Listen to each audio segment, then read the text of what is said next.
Pakistani politician काबिले एतबार नहीं है। आज की वीडियो में मैं आपको दिखाऊँगा, ये एक बयान राना सनाउल्लाह साहब का है, ये सुनिएगा। कहते हैं कि इमरान खान हमसे मुज़ाकरात इसलिए नहीं करते कि वो समझते हैं कि मैं मुखालिफ सियासी कुव्वतों से नफ़रत की बुनियाद पर मकबूल हूँ। वो समझते हैं कि कंप्रोमाइज़ ना करने की वजह से मकबूल हूँ। वो ये समझते हैं कि मैं इन्हें छोड़ूँगा नहीं और उनके चाहने वालों के लिए सबसे महबूब नारा है। अब यहाँ पर सुनने में लगता है कि यार बिल्कुल ये सही बात तो कर रहे हैं और यही इमरान खान करते हैं, यही उनकी जो ऑडियंस है वो इस चीज़ को एप्रिशिएट भी करती है। लेकिन यहाँ पर जो एक पॉइंट है जिसको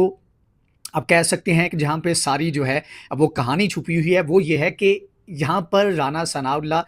कह रहे हैं कि वो पॉलिटिशियन जो हैं या उनके जो अपोनेंट्स हैं इमरान खान उनसे नफ़रत करते हैं। हालाँकि अगर दूसरी साइड का मौक़िफ़ देखें तो इमरान खान ने कभी भी वाज़ेह तौर पर नफ़रत करने का ना तो वर्ड को यूज़ किया है और ना ही कोई इस तरह का सिग्नल दिया है जिसमें वो शो करते हों कि वो इन पॉलिटिशियन से, इन लोगों से नफ़रत करते हैं। उनका मौक़िफ़ शुरू से बड़ा क्लियर रहा है कि ये लोग इन्होंने पाकिस्तानी अवाम का पैसा लूटा, ये उसके ऊपर वो एक्सट्रीम वर्ड यूज़ करते हैं, डाकू, चोर या इस तरह के अल्फ़ाज़ यूज़ करते हैं। लेकिन जो बुनियाद वो बनाते हैं, जिस बुनियाद के ऊपर उनका ये स्टांस है, वो यही है कि इन लोगों ने पाकिस्तान को इस हाल में पहुँचाया और अगर पिछले सालों में देखा जाए तो यही जिन लोगों को वो तनकीद का निशाना बनाते हैं, यही लोग जो हैं वो इस मुल्क के करता-धरता रहे हैं। तो दोनों साइड का मौक़िफ़ जो है उसको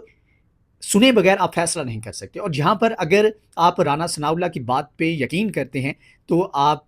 घाटे में हैं। आपको बात दोनों साइड की समझ नहीं आएगी और ये जो टेक्नीक राना सनाउल्लाह साहब ने यूज़ की है, इसको कहते हैं स्ट्रॉ मैन फैलेसी यानी कि यहाँ पर जो अपोनेंट है, उसका आर्गुमेंट एज़ इट इज़ उसको आंसर करने की बजाय, उसको काउंटर करने की बजाय आप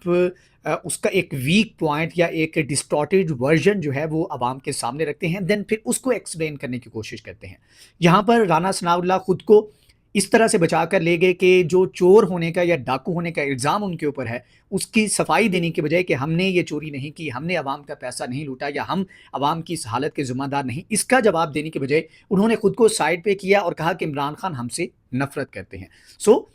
ये सारी बात करने का मकसद ये है कि पॉलिटिशियन जो है उनकी बात को एज़ इट इज़ आप कभी भी मत लें। आपको दोनों साइड का मौक़िफ़ देखना होगा, दिमाग जो है उसको हाज़िर रखना होगा, क्रिटिकली सोचें, देन आप गहराई तक पहुँच सकेंगे। आप जान सकेंगे कि एक पॉलिटिशियन जो है वो किस तरह से अवाम के दिमाग के साथ हेर-फेर करता है।